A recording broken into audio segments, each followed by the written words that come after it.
Hello bachon, let's read this question, and the question says that a sample of 35 observations has the mean 80 and standard deviation as 4.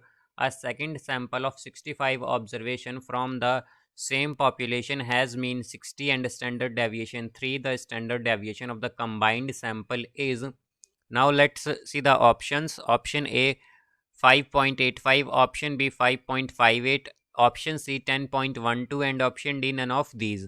तो आइए अब इस question को यहाँ पर हम सॉल्व कर लेते हैं। इस क्वेश्चन में कहा गया है कि हमारे पास दो सैंपल हैं। जो फर्स्ट सैंपल है उसमें 35 ऑब्जर्वेशन है, मीन 80 है और स्टैंडर्ड डेविएशन 4 है। सेकंड सैंपल में 65 ऑब्जर्वेशन है, सेम पॉपुलेशन है, मीन 60 है और स्टैंडर्ड डेविएशन क्या है 3। तो हमें स्टैंडर्ड डेविएशन बताना है कंबाइंड सैंपल का। तो यहाँ पर हम की कॉन्सेप्ट यूज़ करेंगे, concept that standard deviation or combined standard deviation of sample is equal to square root of n1 into sigma 1 square plus d1 square plus n2 into sigma 2 square plus d2 square divided by n1 plus n2, n1 plus n2 ये आएगा यहाँ पर। जहाँ पर कि हमारे पास d1 क्या होता है, d1 होता है यहाँ पर x1 बार माइनस x12 बार, और x12 बार का मतलब है यहाँ पर कंबाइंड मीन, और जो d2 होगा वो होगा हमारे पास x2 bar minus x12 bar, and जो x12 बार है ये इक्वल होगा यहाँ से n1 into x1 bar plus n2 into x2 bar divided by n1 plus n2 के। तो यहाँ से अब अगर हम देखें तो हमारे पास क्या गिवन है। अगर हम फर्स्ट सैंपल देखें तो इसमें 35 ऑब्जर्वेशन है, यानी कि n1 क्या है 35, देन मीन है इसका 80, यानी कि x1 बार है यहाँ पर 8, और यहाँ पर हमारे पास स्टैंडर्ड डेविएशन यानी कि सिग्मा 1 है 4। देन अब अगर हम सेकंड सैंपल देखें तो इसमें n2 क्या है, यानी कि जो ऑब्जर्वेशंस हैं वो है 65, मीन है यहाँ पर हमारे पास सेकंड सैंपल का 60, और यहाँ पर हमारे पास स्टैंडर्ड डेविएशन है 3।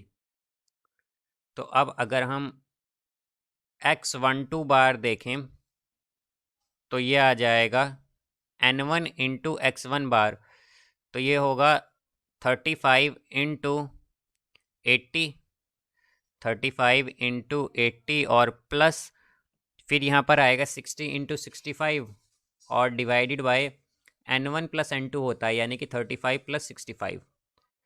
तो इसे अगर सॉल्व कर लें तो यहाँ से ये आएगा 6700 बाय 100। तो 67 यहाँ पर क्या होगा, कंबाइंड मीन होगा। अब अगर हम कंबाइंड स्टैंडर्ड डेविएशन देखें तो ये होगा स्क्वायर रूट ऑफ n1। तो अगर हम n1 देखते हैं तो n1 क्या है यहाँ पर 35, तो 35 इंटू सिग्मा 1 स्क्वायर होता है, तो सिग्मा 1 क्या है 4, तो 4 का स्क्वायर 16 हो जाएगा, प्लस d1 स्क्वायर। तो d1 बेसिकली क्या होता है, जैसे कि हम जानते हैं x1 बार माइनस x12 बार, तो x1 क्या है यहाँ पर, यह है 80, तो क्या आएगा यहाँ से, ये आएगा 80 माइनस 67, बिकॉज सिग्मा x12 क्या है यहाँ पर, x12 बार है हमारे पास 67, तो ये 67 स्क्वायर प्लस अब यहाँ से ये आएगा n2। तो अगर हम n2 देखें तो n2 है हमारे पास 65, तो ये आ जाएगा 65 इंटू सिग्मा 2 का स्क्वायर। तो सिग्मा 2 क्या होगा, सिग्मा 2 3 है, तो 3 का स्क्वायर 9 प्लस d2 स्क्वायर। तो d2 क्या होता है x1 बार माइनस x12 बार, तो x1 बार क्या है यहाँ पर, यह है हमारे पास 60, तो 60 माइनस 67 का क्या करना है स्क्वायर यहाँ पर डिवाइडेड बाय, ये आएगा हमारे पास x1 n1 प्लस n2, तो यानी कि 35 प्लस 65। तो इसे अब सॉल्व करेंगे यहाँ से, तो ये हो जाएगा स्क्वायर रूट ऑफ यहाँ पर 35 इंटू 16 प्लस अब 80 माइनस 67 क्या होता है 13, तो 13 का स्क्वायर होगा 169 प्लस 65 इंटू 9 प्लस अब यहाँ से 67 माइनस 60 माइनस 67 का स्क्वायर है, तो क्या होगा माइनस 7 का स्क्वायर यानी कि 49 डिवाइडेड बाय यहाँ पर ये आ जाएगा 100। तो अब इसे अगर हम सॉल्व कर लें तो ये आएगा 10.12। तो सिग्मा 12 जो है ये क्या आया है 10.12। तो इसका करेक्ट आंसर होगा option C 10.12। So I hope you understood it well. Best of luck. Thank you.